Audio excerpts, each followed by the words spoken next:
Covid-19 que estão mais adiantadas, enquanto os imunizantes das empresas Pfizer e Moderna e a Rússia Sputnik V superaram os 90% de eficácia. O produto desenvolvido pela Universidade de Oxford e pela farmacêutica AstraZeneca teve uma taxa que variou entre 62% e 90%. Mas o que esses anúncios significam na prática? Eu sou o André Bernatti, repórter da BBC News Brasil em São Paulo, e neste vídeo eu vou contar os pontos fortes e os pontos fracos de cada uma das candidatas mais adiantadas à vacina neste momento. Além das vacinas que eu falei agora há pouco, tudo indica que teremos mais anúncios nas próximas semanas. A expectativa é que a Coronavac, desenvolvida pela empresa chinesa Sinovac e testada no Brasil pelo Instituto Butantan, traga novidades em breve. Para fechar a lista, outra que deve ter atualizações até o final do ano é a vacina da Johnson & Johnson. Mas vamos aos detalhes de cada uma delas. Vamos começar falando da AZD1222, a vacina desenvolvida pela farmacêutica AstraZeneca e pela Universidade de Oxford, na Inglaterra. Os resultados preliminares divulgados nos últimos dias revelam que ela atingiu uma taxa de eficácia que flutua entre 62% e 90%. Essa variação pode ser explicada pela dosagem utilizada. Curiosamente, os voluntários que receberam uma primeira dose mais fraca, seguida de uma segunda dose mais forte, tiveram um grau de proteção maior. Os cientistas ainda estão investigando os motivos disso. O ponto forte e o ponto fraco dela podem ser resumidos em uma palavra: ineditismo. Isso porque falamos de um imunizante de vetor viral não replicante, um método absolutamente novo na ciência. Isso significa que essa vacina é construída a partir de um adenovírus, um tipo de vírus que não prejudica a nossa saúde. No interior dele, os cientistas inserem alguns genes do coronavírus, o que gera uma... Mare sua TG9 2020. Certo? Esse método pode revolucionar o conhecimento na área das vacinas. Mas, como tudo é muito novo por aqui, precisamos aguardar e acompanhar com calma todos os resultados.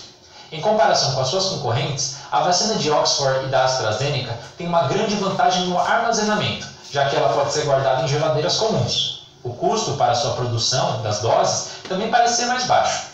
Outra boa notícia para nós é que essa candidata está sendo testada aqui no Brasil e há um acordo feito pelo governo federal para a produção das doses em nosso país. O laboratório Biomanguinhos da Fundação Oswaldo Cruz está sendo capacitado para fazer a fabricação. Isso pode facilitar demais a chegada dela aos brasileiros. A segunda da nossa lista é a vacina da americana Pfizer e da alemã BioNTech, que foi a primeira a ter resultados preliminares divulgados. Ela tem dois pontos fortes principais. O primeiro, claro, é sua taxa de eficácia de 95%.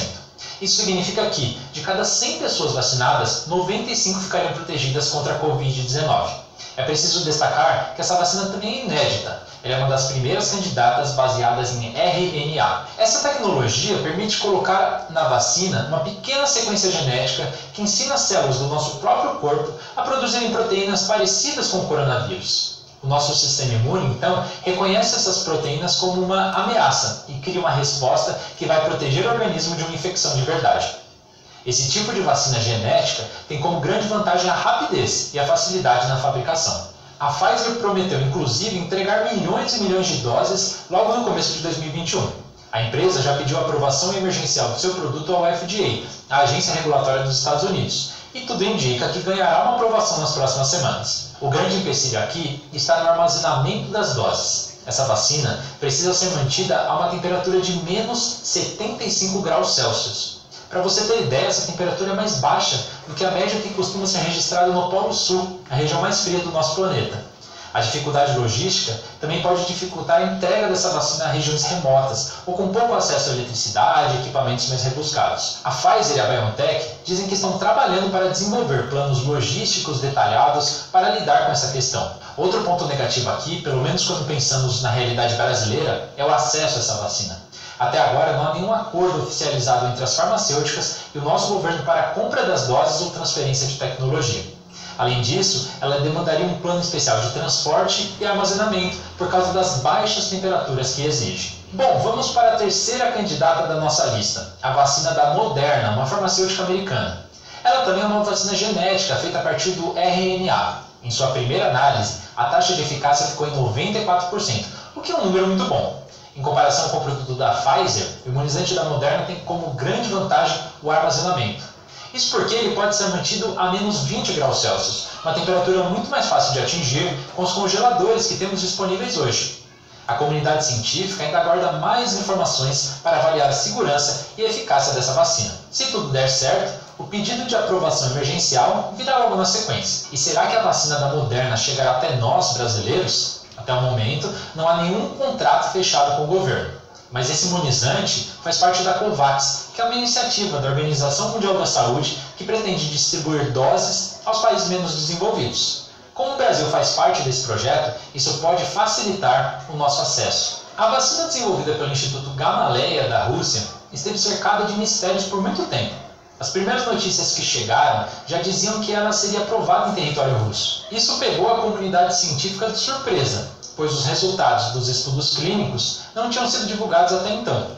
Com o passar das semanas, as dúvidas foram esclarecidas. A Sputnik V também é uma vacina de vetor viral não replicante, assim como a concorrente de AstraZeneca e Oxford. Os testes clínicos que estão em andamento envolvem mais de 40 mil voluntários espalhados por Rússia, Emirados Árabes Unidos e Belarus. Os resultados preliminares, divulgados nos últimos dias, apontam uma taxa de eficácia de 92%. Apesar das informações mais recentes, os cientistas ainda questionam a transparência e pedem mais dados para entender direitinho a eficácia dessa vacina. O armazenamento tem tudo para ser o ponto forte dessa candidata. Os pesquisadores dizem que a fórmula fica estável a uma temperatura que varia entre 2 e 8 graus Celsius, o que pode ser facilmente obtido com uma geladeira comum. É uma vantagem, tanto, em relação à Pfizer e Moderna, em que os produtos necessitam de temperaturas negativas.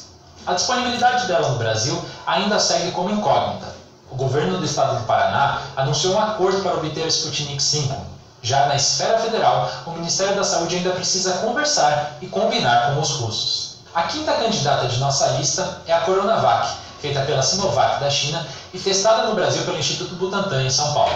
Há alguns dias, representantes do estado de São Paulo anunciaram que a vacina atingiu o número mínimo de voluntários infectados com Covid-19 para que seja feita a análise preliminar de seus resultados. A promessa é que o anúncio aconteça na primeira semana de dezembro.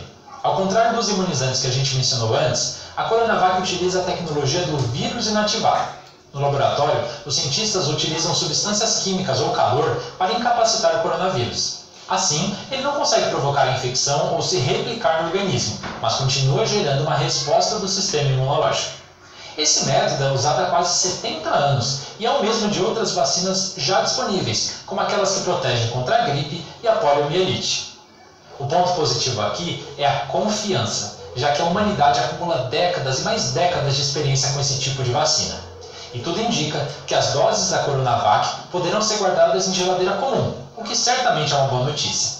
O acordo dos chineses com o Instituto Butantan é um terceiro destaque positivo, já que as doses poderão ser processadas e distribuídas no próprio Brasil, o que facilitaria o acesso. Mas também há pontos negativos por aqui. A produção das doses é mais lenta, o que pode ser negativo diante da urgência de uma pandemia.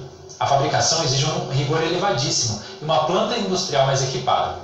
Os cientistas também dizem que esse tipo de formulação não costuma render muitas doses por litro, o que torna a fabricação mais demorada. Para fechar nossa lista, o imunizante da Johnson & Johnson também avança bem na fase 3 dos testes clínicos, a última etapa antes da aprovação.